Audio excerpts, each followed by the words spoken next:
এবার যে বড় খবরে নজর রাখতে হচ্ছে, আরজি কর মামলার শুনানি রয়েছে আজ উচ্চ আদালতে। আজকে রাজ্যের উচ্চ আদালতে রয়েছে মামলার শুনানি, অর্থাৎ কলকাতা হাইকোর্টে আরজি কর মামলার শুনানি রয়েছে এবং সেখানে সিবিআই জমা দেবে কেস ডায়েরি, এমনটা কিন্তু নির্দেশ দেওয়া হয়েছিল গত শুনানিতে এবং সেখানেই আজ জমা দেওয়ার কথা রয়েছে সিবিআইয়ের তরফ থেকে কেস ডায়েরি। যেদিকে নজর রয়েছে আমাদের গুরুত্বপূর্ণ খবর, আরজি কর কলকাতা হাইকোর্টে আরজি করে নিহত তরুণী চিকিৎসকের বাবা মায়ের আবেদনের মামলা শুনানি। বিচারপতি তীর্থঙ্কর ঘোষের নির্দেশ মতো আজ আদালতে কেস ডায়েরি পেশ করার কথা সিবিআইয়ের। চিকিৎসকের ধর্ষণ ও খুনের ঘটনায় সুপ্রিম কোর্টে নতুন করে তদন্তের আবেদন জানিয়েছিলেন নিজেদের বাবা মা, আর সেই আবেদনের প্রেক্ষিতে সুপ্রিম কোর্টের অনুমতিতেই গত সোমবার কলকাতা হাইকোর্টের নির্যাতিতার বাবা মায়ের আবেদনের শুনানি হয় বিচারপতি তীর্থঙ্কর ঘোষের এজলাসে। শুনানির প্রথম দিনেই আদালতের এক গুচ্ছ প্রশ্নের মুখে পড়ে সিবিআই। ঘটনাটা কি ধর্ষণ নাকি গণধর্ষণ? সাজাপ্রাপ্ত ব্যক্তি কি একমাত্র অভিযুক্ত নাকি আরও কেউ রয়েছে? একাধিক প্রশ্নের মুখে পড়তে হয় সিবিআইকে এবং সেখানেই বলা হয় কেসের ডায়েরি জমা দেওয়ার জন্য। আজই কেস ডায়েরি জমা দেওয়ার কথা সিবিআই। এই সমস্ত বিষয় নিয়ে আপডেট নেব, সঙ্গে রয়েছে আমার সহকর্মী রিমিক। একেবারে দেখো, আজ ফের কলকাতা হাইকোর্টে আরজি করের নিহত তরুণী চিকিৎসকের বাবা মায়ের আর্জিতে শুনানি হতে চলেছে। একেবারে সুপ্রিম কোর্টের অনুমতি নিয়েই এই মামলা, এই শুনানি পর্ব। মূলত গত শুনানিতেও দেখানো হয়েছিল যেখানে সিবিআইকে কিন্তু একাধিক প্রশ্নের মুখে পড়তে হয়। আজকে কেস ডায়েরি জমা দেওয়ার কথা, বিস্তারিত কি রয়েছে?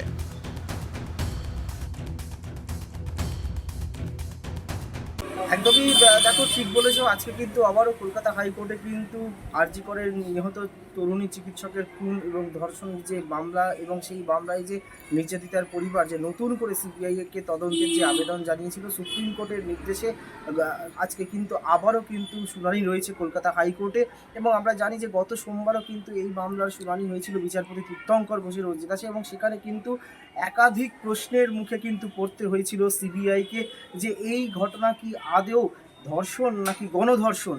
যদি গণধর্ষণ হয় তাহলে বাকি সন্দেহভাজন যারা তারা কারা এবং কতদূর এখনো পর্যন্ত সিবিআই তদন্তে এগিয়ে নিয়ে গেছে এবং সিবিআই কী ভাবনা চিন্তা করছে, তারা কি করছে এবং এই ঘটনায় তারা যে চার্জশিট পেশ করেছেন কিনা, কোন কোন ধারায় তারা চার্জ গঠন করা হয়েছে এবং এই একাধিক প্রশ্নের মুখে কিন্তু সিবিআইকে পড়তে হয়েছিল যে যদি সন্দেহভাজনরা থেকে থাকে তাদেরকে এখনো পর্যন্ত গ্রেপ্তার করা হয়নি, হচ্ছে না কেন, এবং আর যারা সন্দেহভাজনের তালিকায় আছে তাদেরকে এখনও পর্যন্ত কজনকে জিজ্ঞাসাবাদ করা হয়েছে।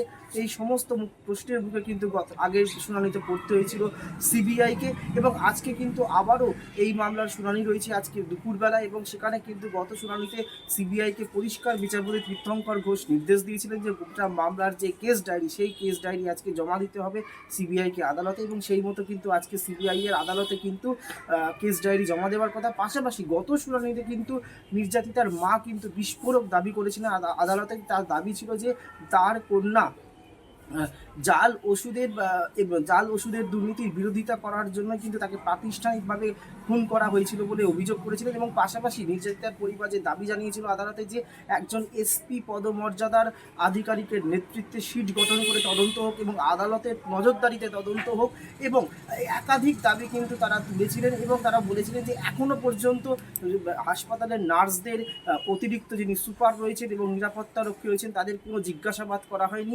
সেই ব্যাপারে স্ট্যাটাস রিপোর্ট চাওয়া হোক আদালতের পক্ষ থেকে সিবিআই থেকে। যদিও গোটা ঘটনায় কিন্তু গত শুনানিতে আমরা দেখেছিলাম যে রাজ্যের পক্ষ থেকে কিন্তু এই নতুন করে সিবিআই তদন্তের যে আবেদন, সেই আবেদনের তীব্র বিরোধিতা করা হয়।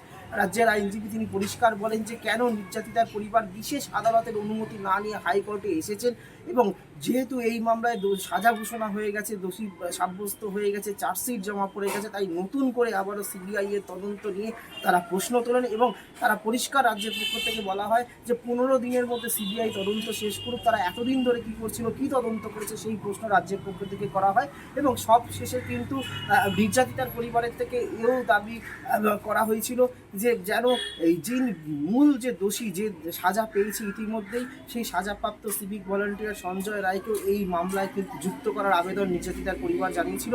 যদিও গত শুনানিতে বিচারপতি তীর্থঙ্কর ঘোষ যেটা বলেছিলেন যে এই বিষয়টা বিবেচনা সাপেক্ষ বলে তিনি জানান।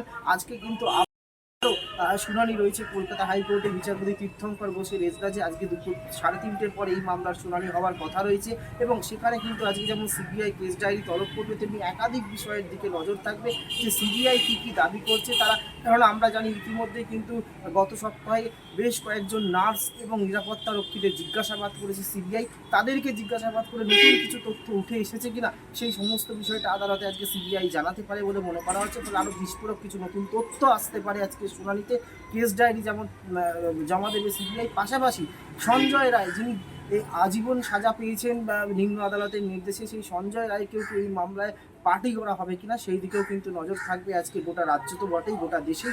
আজকে দুপুর 3:30টার পর কিন্তু বিচারপতি তীর্থঙ্কর ঘোষের এজলাসে এই মামলার শুনানি রয়েছে। গৌরব।